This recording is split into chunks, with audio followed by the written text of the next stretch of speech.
जटाटवी गलज्जल प्रवाह पावितस्थले गलेवलम्ब्य लम्बिताम्बुजंग तुंग मालिकां डमड्डमड्डमड्डमड्ड। नमस्कार, आप सबका हमारे चैनल ज्ञान द ट्रेजर पर स्वागत है। और इस वीडियो में हम आपको बताएंगे कि एकादशी व्रत करने के वैज्ञानिक लाभ क्या हैं और धार्मिक लाभ क्या हैं। इस साल 2020 में एकादशी मंगलवार के दिन पड़ेगा और तारीख है 2 जून। हमारे धर्म ग्रंथों में निर्जला एकादशी को आत्म संयम की साधना का अनूठा पर्व बताया गया है। निर्जला एकादशी को सभी 24 एकादशियों में उच्च स्थान प्राप्त है। विष्णु पुराण के अनुसार जो व्यक्ति साल की सभी एकादशियों का व्रत नहीं रख सकता, वो सिर्फ निर्जला एकादशी का व्रत कर ले तो सभी एकादशियों का फल स्वतः ही मिल जाएगा। हम जो आपको बताने जा रहे हैं, हम सिर्फ धार्मिक महत्व नहीं बता रहे हैं, धार्मिक फायदे नहीं बता रहे हैं, बल्कि व्यवहारिक और वैज्ञानिक लाभ भी हम आपको बताने जा रहे हैं। धर्म की दृष्टि से यह व्रत आयु, आरोग्य और पापों का नाश करने वाला माना गया है।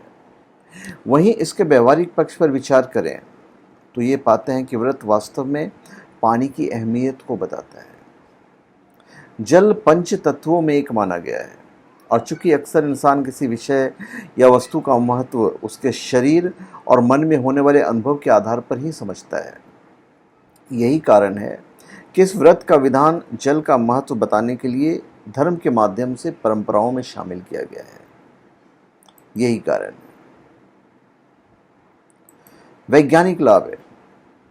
ये आत्म संयम की साधना का अनूठा पर्व है। इस उपासना का सीधा संबंध एक ओर जहां पानी न पीने के व्रत की कठिन साधना है, वहीं आम जनता को पानी पिलाकर परोपकार की प्राचीन भारतीय परंपरा भी। मठ, मंदिर, गुरुद्वारों में कथा प्रवचन, धार्मिक अनुष्ठान और शब्द कीर्तन आदि कार्यक्रम जहां दिन भर चलते हैं, वहीं शीतल जल के छबीले लगाकर राहगारों को बुला बुलाकर बड़ी आस्था के साथ पानी पिलाया जाता है। बस स्टैंड के आसपास पानी की छबील लगाकर अनेक धार्मिक संगठन दिन भर शीतल जल का वितरण करते हैं और ये बड़ा पुण्य का काम होता है। आपके मन में एक प्रश्न आता होगा कि जहां इस दिन उपवास में पानी न पीने का व्रत होता है, तो ये पानी वितरण करने वाले कहीं लोगों का धर्म भ्रष्ट तो नहीं कर रहे हैं। लेकिन इसका मूल आशय यह है कि व्रतधारी लोगों के लिए एक कठिन परीक्षा की ओर संकेत करता है और चारों ओर आत्मतुष्टि के साधन रूप जल का वितरण होते हुए और उसकी ओर आपका मन न चला जाए, तो कंट्रोल है। ये कंट्रोल साधना में यही होता है कि साधक के सम्मुख सारे भोग पदार्थ स्वयं उपस्थित हो जाते हैं। वस्तु पदार्थ उपलब्ध होते हुए भी उनका त्याग करना ही त्याग है, अन्यथा उनके न होने पर तो अभाव कहा जाएगा। देखा जाए तो धर्म के भाव के कारण यह दृढ़ता से व्रत संकल्प पूरा करता है। तो यह समय एक कठिन तप के समान होता है। इसी तरह इस व्रत के वैज्ञानिक पहलू पर गौर करें तो चिकित्सा विज्ञान भी इस बात का सलाह देता है कि स्वस्थ रहने के लिए नियमित और संतुलित भोजन, सदी हुई दिनचर्या और जीवन शैली जरूरी है और साथ ही एकाग्रता के लिए ध्यान या मेडिटेशन करने पर भी जोर देता है। निर्जला एकादशी के व्रत के पालन से व्यवस्थित दिनचर्या और आहार के साथ जल संयम का विधान है। भगवान विष्णु के स्मरण, मंत्र जप और ध्यान से मेडिटेशन की तरह एकाग्रता और ऊर्जा मिलती है। धार्मिक लाभ हम आपको बताते हैं। निर्जला एकादशी को सभी एकादशी में सबसे उच्च स्थान प्राप्त है। ये हम आपको शुरू में ही बता चुके हैं।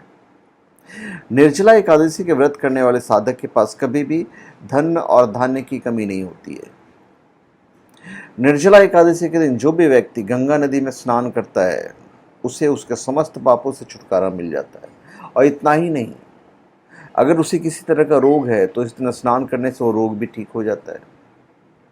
निर्जला एकादशी के दिन दिया गया दान कई गुना लाभ देता है। माना जाता है कि इस दिन अगर आप किसी निर्धन व्यक्ति या किसी ब्राह्मण को दान देते हैं तो आपको हमेशा धन लाभ होता रहेगा। विष्णु पुराण के अनुसार जो भी व्यक्ति निर्जला एकादशी का व्रत करता है, उसे मृत्यु के बाद स्वर्ग की प्राप्ति होती है। निर्जला एकादशी के व्रत का नियम 10वीं तिथि से ही प्रारंभ हो जाता है और इसके व्रत का पारण द्वादशी तिथि के दिन होता है, जो इस बार 3 तारीख को करना है। निर्जला एकादशी के व्रत में पानी तक नहीं पिया जाता है, इसलिए इसे सभी एकादशियों में सबसे कठिन व्रत माना जाता है, क्योंकि गर्मी के समय में होता है।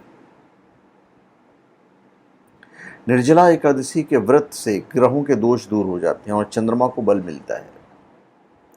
निर्जला एकादशी का व्रत मनुष्य के जन्मों तक पापों से मुक्त कराने वाला व्रत माना गया है। तो धन्यवाद, आप सबका हमारे चैनल पर स्वागत है। आप हमारे चैनल पर सब्सक्राइब करें और अपने कमेंट दीजिए।